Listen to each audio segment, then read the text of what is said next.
فاطم زهر زواطي، رئيسة حزب تجمع عمل الجزائر. استضفناها هنا في مؤتمر السادس عشر للجبهة.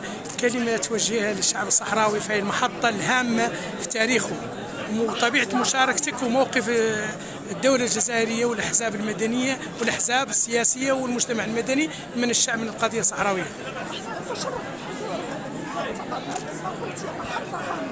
ومحطة حقيقة مفصلية منعرج في تاريخ الثورة الصحراوية أو بالنسبة للصحراويين في التوجه إلى الاستقلال.